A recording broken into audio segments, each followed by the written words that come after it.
Good Morning Show with Troy Torres is brought to you by 76 Circle K Guam.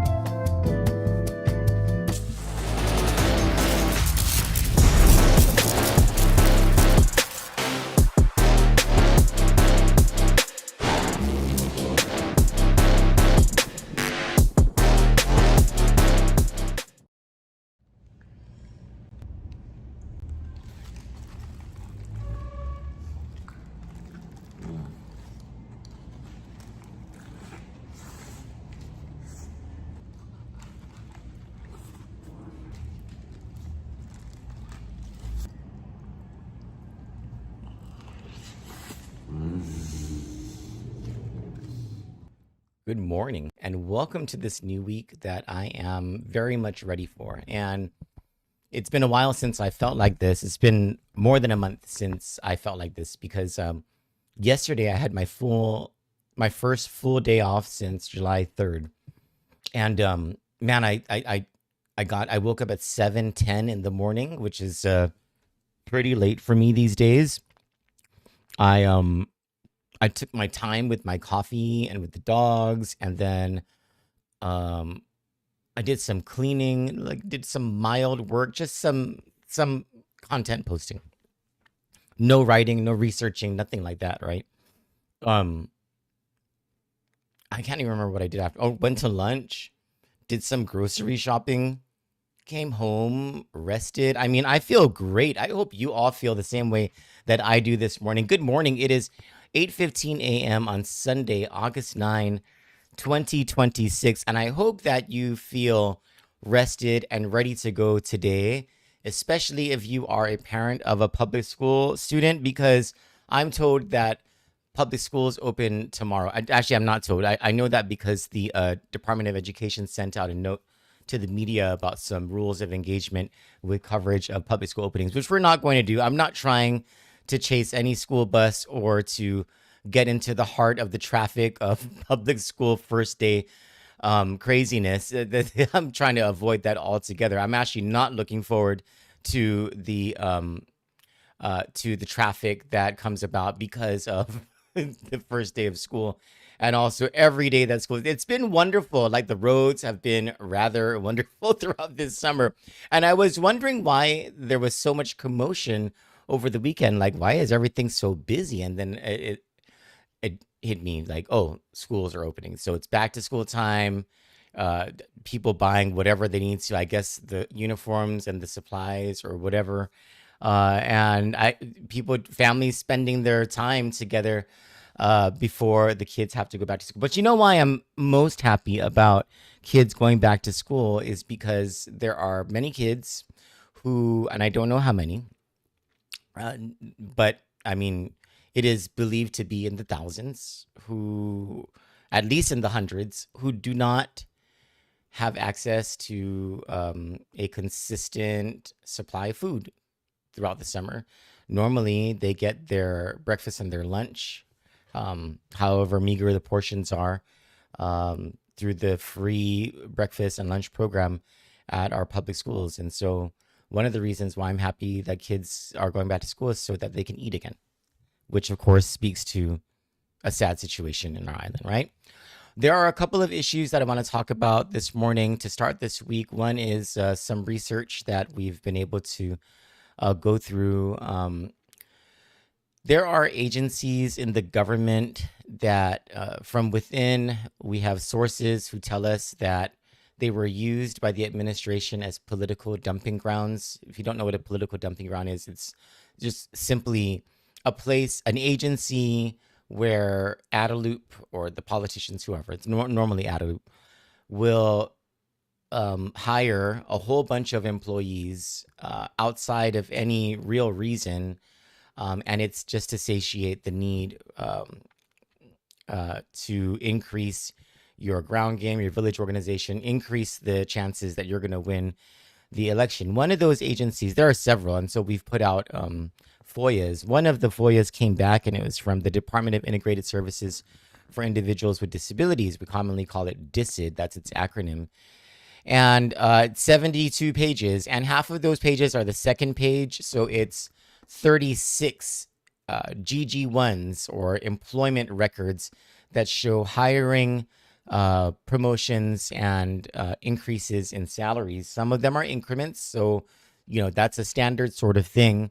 But the numbers, and it's very difficult to get any sort of transparency out of the government, as in even staffing patterns that are supposed to be online, they're not online.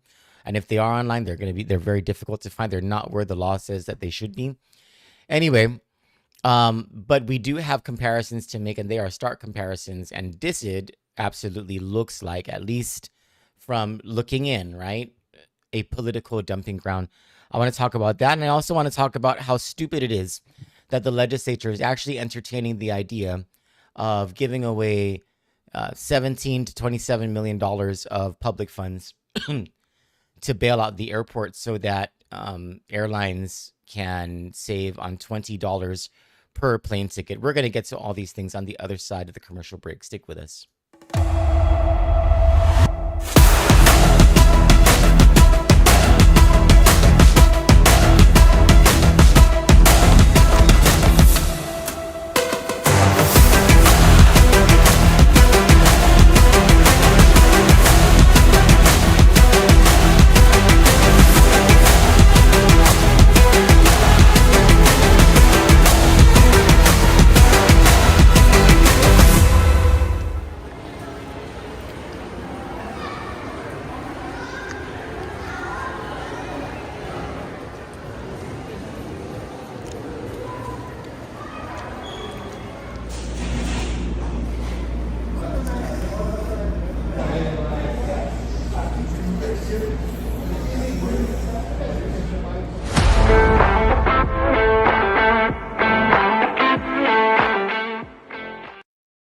That's what I'm going to have today. I'm going to eat. I'm going to eat some Domino's today. My name is Troy Torres. It's 8:21 a.m. on Sunday, August 9, 2026. One of the things that the governor wants the legislature to use our tax dollars to fund in an omnibus bill that she sent there, and she's called them into special session. The legislature has been off and on in this special session for the past couple of weeks. And one of the three things that the governor wants local funds to be used for is to bail out the Guam International Airport. And in information that's come out from the airport and from its audits, it's showing that. First of all, how the airport mainly makes money in order to pay its operational costs, that's like its staffing, and they have considerable staffing, and airport employees make a considerable amount of money. And so it's their staffing, right? Their other operational costs, and those are significant, right? It's an airport. It's an international airport.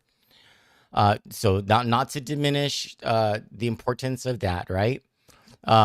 They also have to pay down bonds. They have the annual debt service on bonds that must be paid. Probably the most important thing to the financial security of the government of Guam is for the airport to pay those bonds. They have never in the past had to receive a subsidy from the government of Guam during its time as an international airport. In fact, during times when the government of Guam was desperate for money, on the verge of furloughs and layoffs, et cetera, governors have asked the airport, because the airport was always so flush with cash, to bail out the government of Guam. And the airport would always come back and say, no, we can't do that because the FAA said that we cannot commingle our funds. Airport operations are airport operations, and Gov Guam operations are Gov Guam operations. How the tables have turned. Now the airport is begging like the little orphan Oliver for money, when after all those years, when the people of Guam needed the airport's support, the airport gave the people of Guam a middle finger.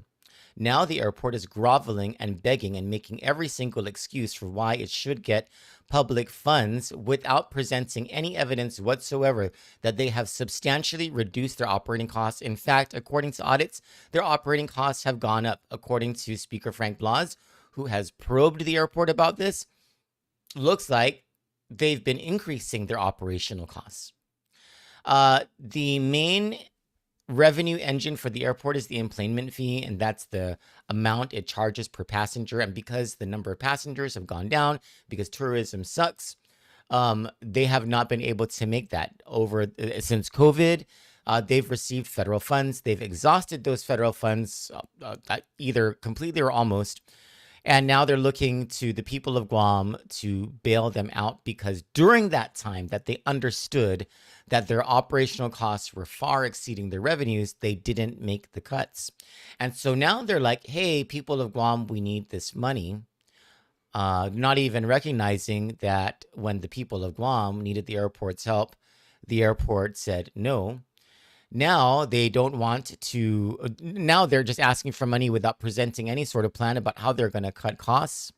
Their management, heavy operational staffing, whatever other costs. They've said things like, oh, we've saved $3,000 on grass cutting in this one place, and we're making $15,000 a month in this other place. Nowhere near the $17 to $27 million that they're asking. Here's the thing.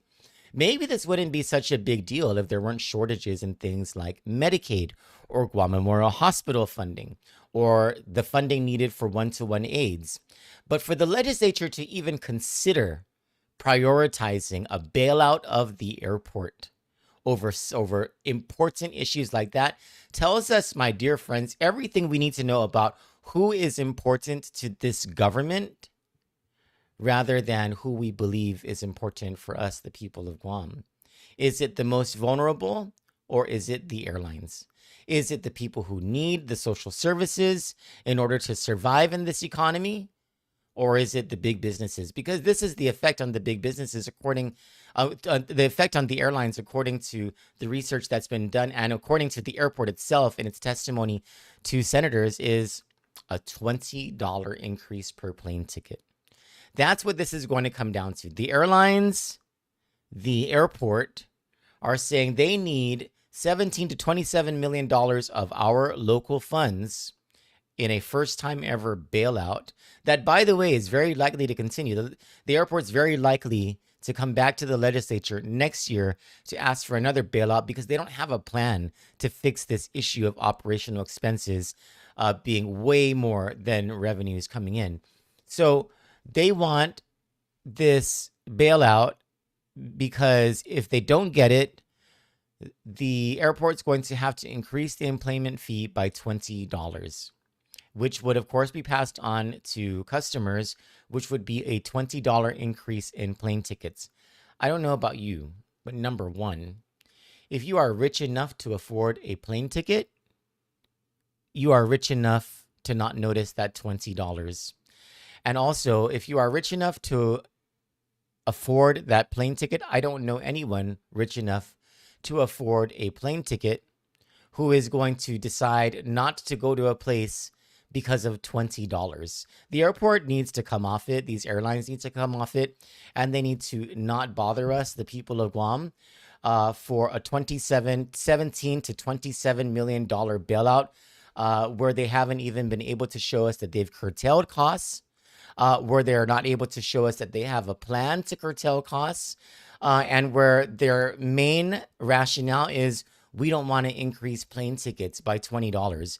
Give me a damn break. On the other side of the commercial break, I'll bring you information about DISID and how that agency kind of looks like it was used as a political dumping ground over the past year. Stick with us. You asked, we delivered. Guam AutoSpot is extending our overstock sell-off with the hottest deals on island, like our 2025 GMC Canyon with $4,000 off. Or slide into a brand new Mitsubishi Eclipse Cross, starting at just $24,995. September is your chance to drive big and save even bigger. Visit us today or get pre-approved online at guamautospot.com or call 478-AUTO. Guam AutoSpot, where the savings never stop.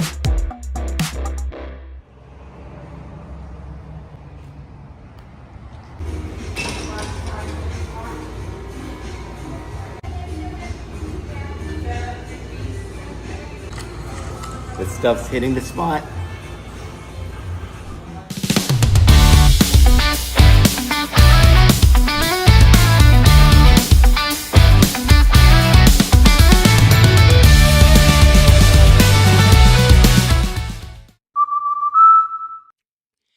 I know, right? The show's not as clogged without the political commercials. But let me tell you, ladies and gentlemen, my brothers and sisters in Christ on this Sunday, let me just tell you, we want those political commercials here at Kandit. That's our way of making some additional revenue outside of, the regular commercial year. Political season is a time for media agencies to make some cash because the politicians. But I know that the commercials can be very irritating, right? But please understand that helps Kandit and that helps us to be able to continue doing what we do. So anyway, before I move on to the DISID topic, there is I wanted to say one more thing about this whole airport thing, and it's a crucial thing that I forgot, and I really hope our senators are not duped again.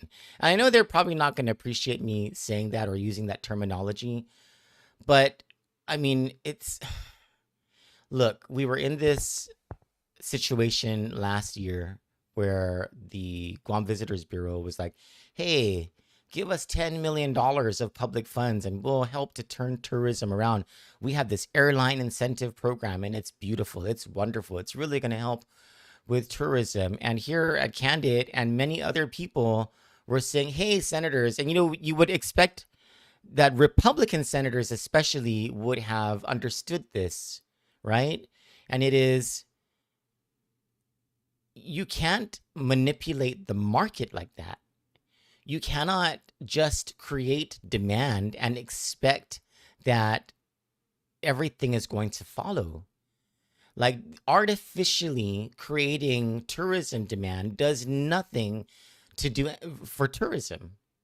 And 1 year later, $10 million wasted later, and some senators at least are able to admit that it was a bad investment. It was an investment that cost us $10 million. The legislature was duped into that.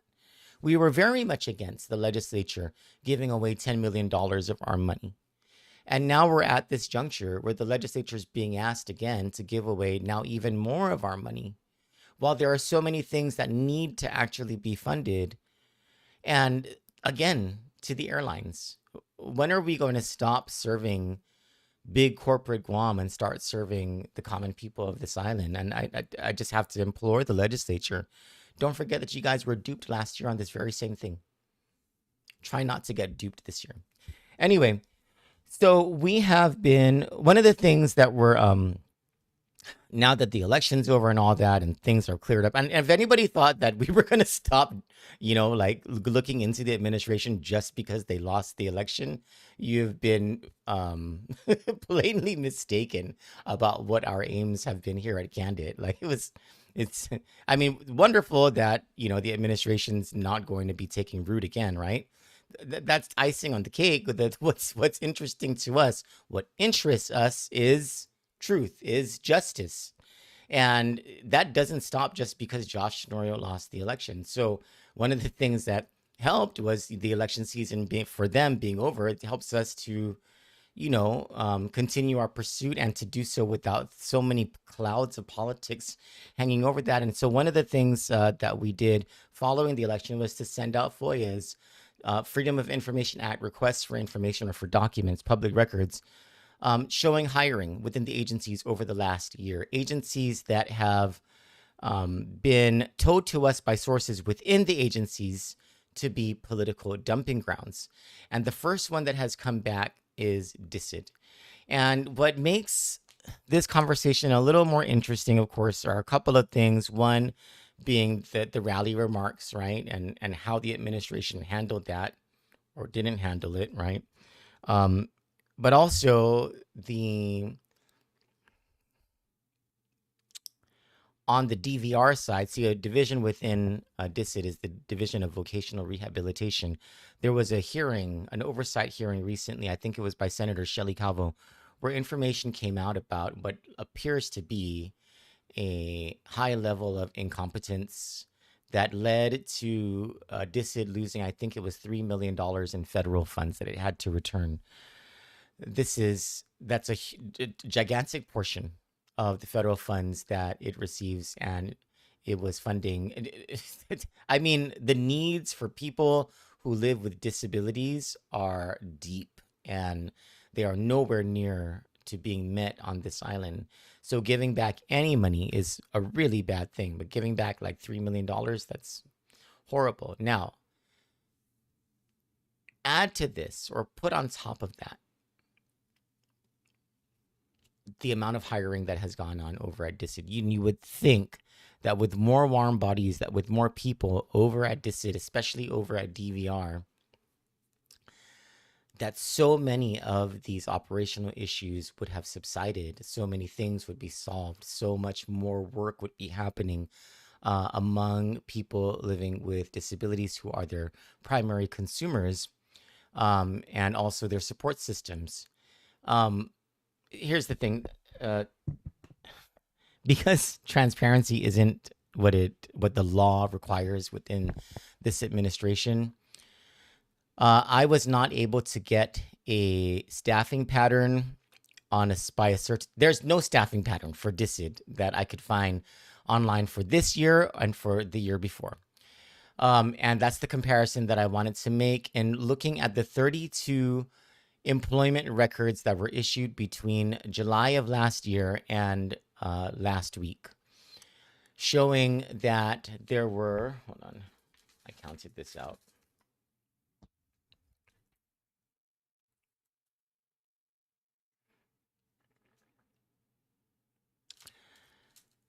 Out of those employment records, it was 17 who received pay raises. And for some of those 17, it's not 17 people. It's fewer than that, because for some of them, it's multiple pay raises within a year. And this was not increments. These were pay raises. So there were certain people within DISID who received multiple pay raises, at least one of them hired only within that same year. And then 14 hires within the DISID family. Now, I'll tell you why that is a significant number. And it's because according to DISID's annual report for fiscal year 2024, there were 28 employees at DISID in fiscal year 2024. In the year preceding the primary election, DISID hired 14 people. That's 50% of its FY 2024 staffing level. That's a 50% increase in staffing, and they still lost $3 million in federal funds, and they still are woefully behind in fulfilling their mission, and they still cannot populate their website with everything that the law requires them to populate onto their website, including their staffing pattern. In fiscal year 2024, according to their annual report, of the 28 employees, they had 5 social workers within the division of support services. And in the division of vocational rehabilitation, they had 6 counselors and 1 VR worker. I think that's a voc rehab worker. They had no limited term appointments, and they only had 2 program coordinators and 2 special projects coordinators. Special project coordinators, or SPC, is just a fancy way of saying a political appointment of people who do not have actual, or positions where there are no real qualifications for it. Now, whether a qualified person is appointed, that's kind of up to management, right? Or kind of more so up to Adelup than anything else. According to the hiring records that we were able to review in those 32 employment records, most of these were for limited term appointments or probational appointments. Now, I'm not saying that all of these people are not worth their jobs. I'm not saying that they do not work hard or that they do not do what they're supposed to be doing. What I am saying is that a 50% increase in staffing, especially in the year preceding the primary election, is suspicious all on its own. A 50% increase in a staffing level, it does not sound to me like a mark of fiscal responsibility. And we do know that DISID has failed in many different areas. So how is it that we've increased staffing by 50% and we've failed a little bit more during that time? And then the last thing I'll say about it is it absolutely reeks of a political dumping ground. I'm sure there's more that we need to look into there in order to come to a conclusion like that, but it certainly reeks of a political dumping ground. The next place where we expect a response to our FOIA is the Guam Regional Transit Authority, where we have been told that even more people were hired there, including people who were fired from other agencies because of issues allegedly involving violence.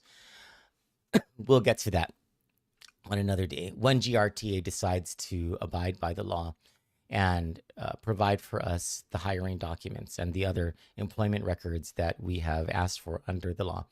Tonight, I'll talk to you about audits from coming out of the CNMI that do not paint a pretty picture of the previous administration. For Kandit News, I'm Troy Torres.